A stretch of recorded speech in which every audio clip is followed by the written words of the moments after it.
Bonjour à tous, voici une petite vidéo de résumé pour une leçon de 6e d'histoire concernant la cité des Athéniens au 5e et au 4e siècle avant Jésus-Christ. Pour commencer, présentation, localisation de cette cité d'Athènes.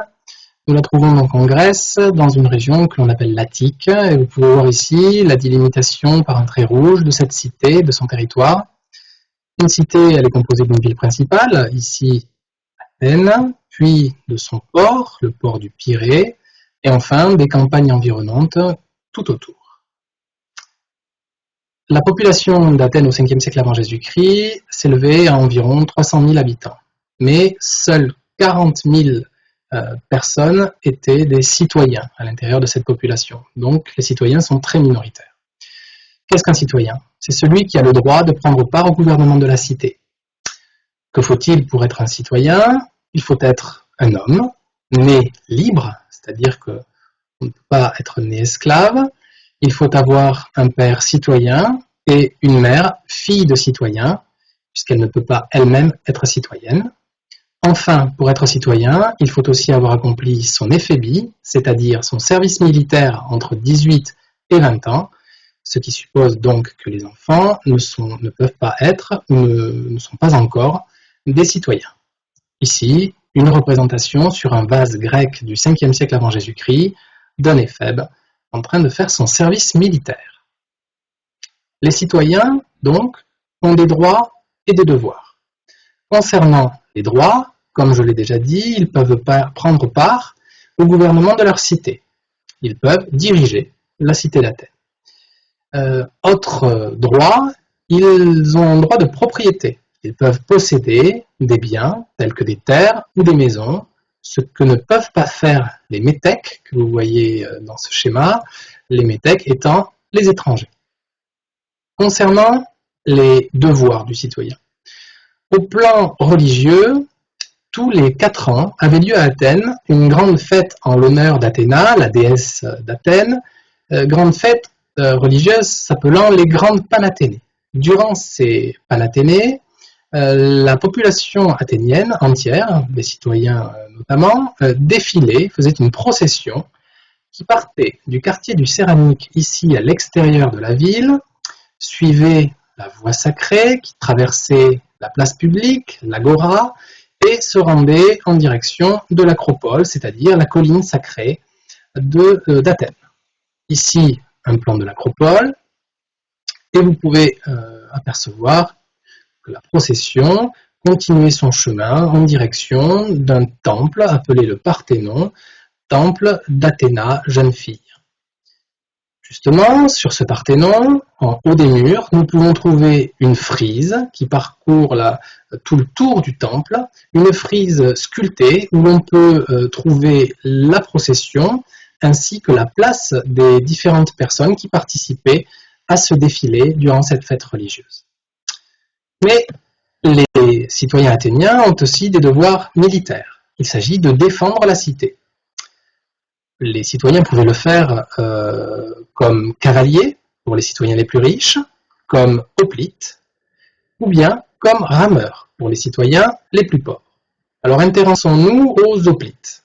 Alors, les hoplites sont des combattants à pied, des hommes bien entendu, armés d'un casque en bronze, d'une cuirasse de bronze, d'une longue lance, d'une épée à double tranchant et enfin d'un bouclier rond. Ce bouclier rond, nommé oplon, a donné le nom à ce type de combattant.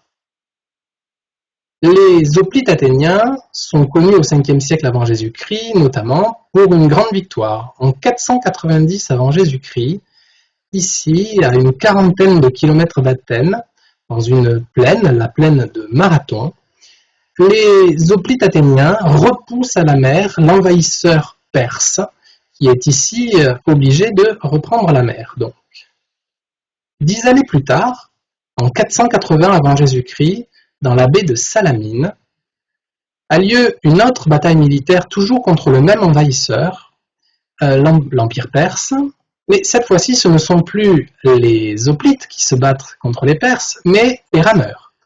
Ici, nous apercevons un plan de la bataille Et c'est encore une victoire grecque, mais cette fois-ci, une victoire des rameurs grecs qui oblige l'empereur perse à repartir en Asie mineure.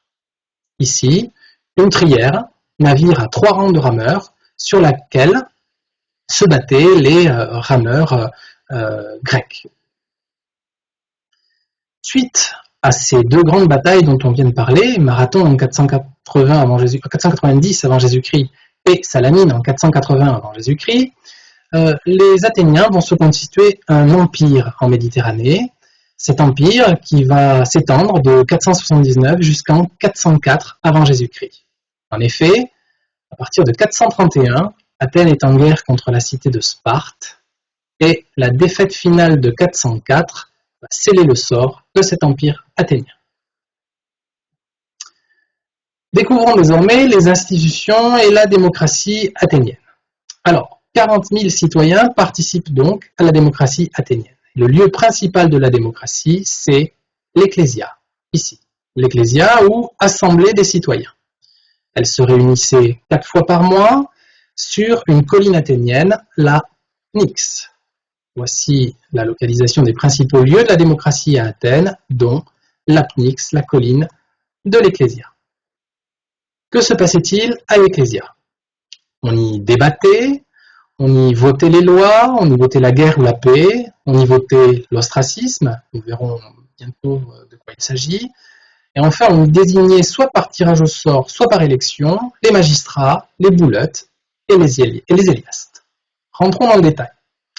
Par tirage au sort, au sein de l'Ecclésia, étaient désignés les membres du tribunal de l'Héliée, appelés éliastes. Par tirage au sort toujours, étaient désignés les bouleutes. Les bouleutes étaient les membres du Conseil des 500 ou boulets qui préparaient les lois et conseillaient l'Ecclésia, donc qui faisaient un travail préparatoire avant les votes au sein de l'Ecclésia. Enfin, étaient tirés au sort aussi nombre de magistrats, c'est-à-dire de ceux qui dirigeaient concrètement la cité et faisaient appliquer les lois votées à l'Ecclésia. Mais parmi ces magistrats, 10 stratèges étaient quant à eux élus et non tirés au sort, car on ne pouvait pas laisser au hasard le commandement des armées, poste si stratégique pour la cité d'Athènes. Parmi les stratèges les plus connus au 5e siècle avant Jésus-Christ, Périclès, qui fut élu 15 fois de suite à ce poste. Ici, un ostracon, qui nous parle donc d'une autre mission de l'Ecclésia, c'est-à-dire voter l'ostracisme. Ostraciser quelqu'un consistait à le bannir pour une période de 10 ans, car il était considéré comme dangereux pour la démocratie. À la majorité, il s'agissait donc de désigner une personne que l'on voulait voir bannie, en inscrivant sur un tesson de céramique, un ostracon, le nom de cette personne. Ici, Thémistocle a fait les frais, au 5e siècle avant Jésus-Christ, de cette mesure d'ostracisme. La démocratie athénienne n'est pas parfaite. Tout d'abord parce que l'ensemble des citoyens participent à la démocratie, sont censés le faire, mais pas l'ensemble des habitants d'Athènes. Les citoyens sont très minoritaires. Par ailleurs, les femmes ne participent pas. Concernant le fonctionnement de la démocratie, certains auteurs ou philosophes dénoncent les limites de la démocratie. Aristophane déclare que les citoyens les plus pauvres ne se rendent que très rarement à la Pnyx, à l'Ecclésia. Quant au philosophe Platon, il déplore que des citoyens ignorants se permettent de prendre la parole à l'Ecclésia. Voilà pour ce résumé. À bientôt.